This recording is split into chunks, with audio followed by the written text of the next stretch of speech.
your head, over your head. ידיים על הראש. ידיים על הראש.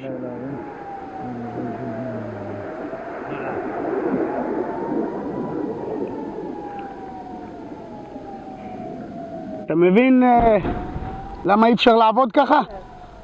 אתה לא מפסיק לעבוד 5 דקות, אתה כבר צריך לשכב על הרצפה וללכת למרחב מוגן. אתה שומע את הבומים? איזה פצצה.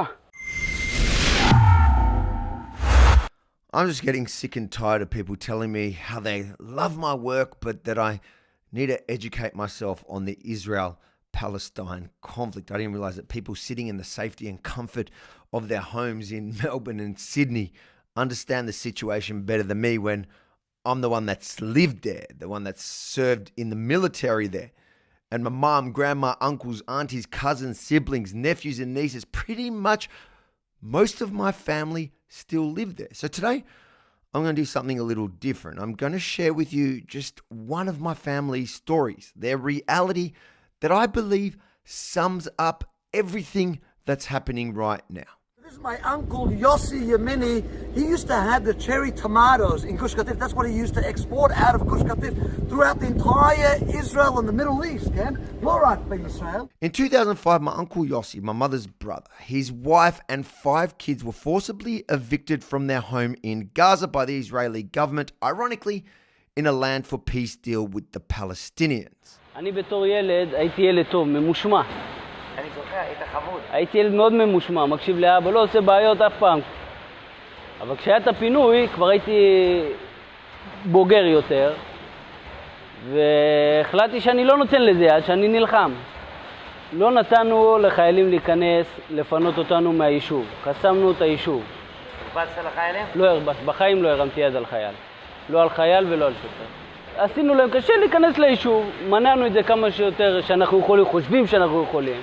אבל זה היה בשביל ההרגשה, בשביל ההרגשה שלך, בסוף... אתה לא יוצא בחופשיות, אתה לא נותן לזה לקרות...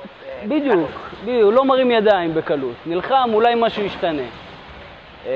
בסוף אבא שלי התקשר, אמר, רונן, עולים לאוטו, עזבתי את הכל ועליתי לאוטו. חזרתי הביתה, עליתי לאוטו, עצמתי עיניים וחזרנו. למה עצמת עיניים? היה לי קשה, לא האמנתי. לבכות לסיפור.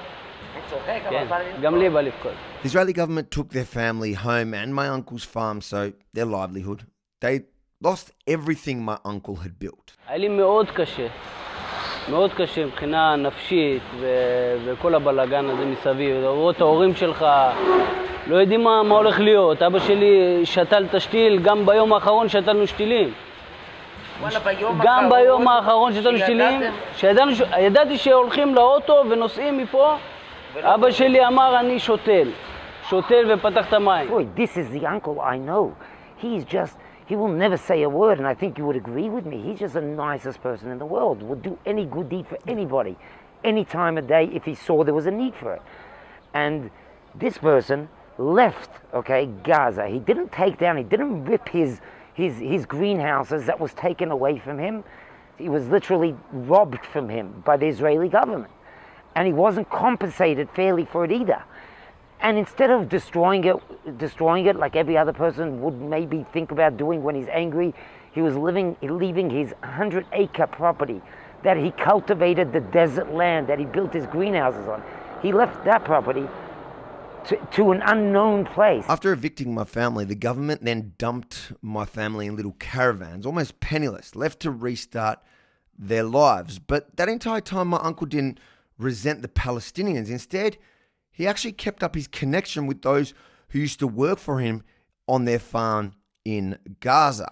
בגוש קטיף היה לנו יחסים מאוד מאוד מאוד טובים עם הפלסטינאים. הם היו עובדים אצלנו והיו בני בית אצלנו. היו באים אליך הביתה? ממש. היית מכניסים? לא היית מפחד? מה פתאום? כשהבת שלי נולדה, כן. אז הוא קנה לנו לול של תינוקות והביא לנו אותו הביתה, והוא היה בחתונה שלי בבני ברק.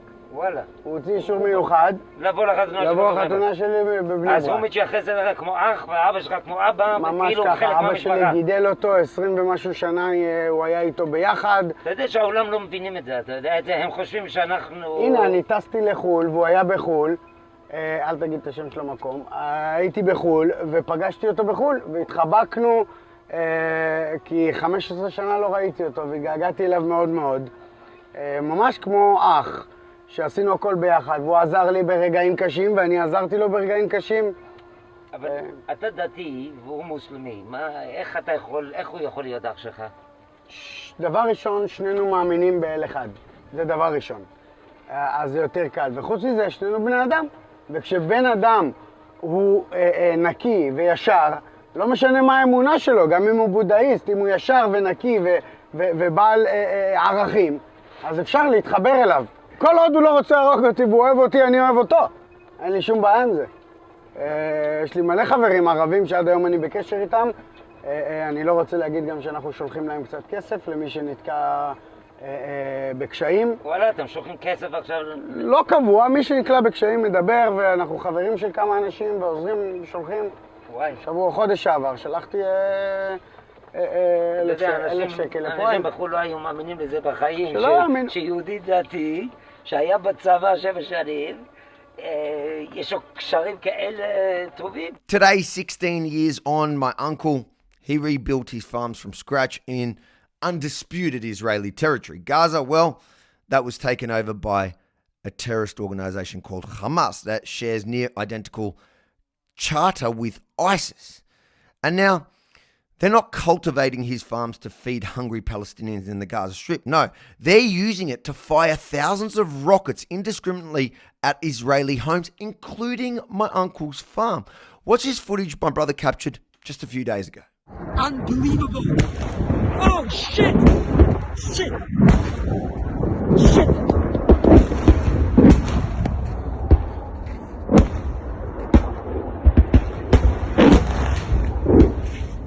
How do I get out of here? Help.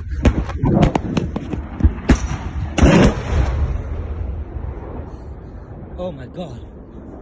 Oh, it's still going. No, man.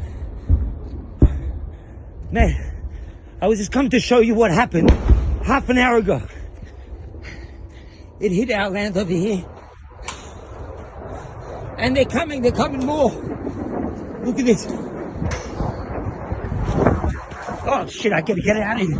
I gotta go to the shelter. Fucking scary. This is life in Israel.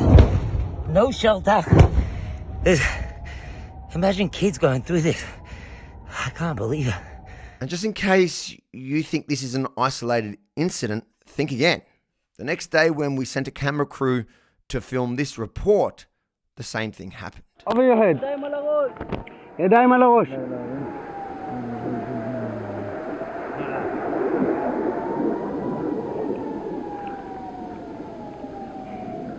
אתה מבין למה אי אפשר לעבוד ככה?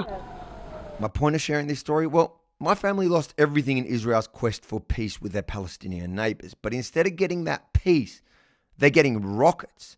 Thankfully, my uncle, like Israel, doesn't give up easily. He persevered and rebuilt his business. And he's not going to give it all up because some people who haven't lived a day in his life on the other side of the world think he should. So, whether you like it or not, my uncle and Israel are here to stay. And if you want to advocate freeing Palestine, start with freeing them from Hamas.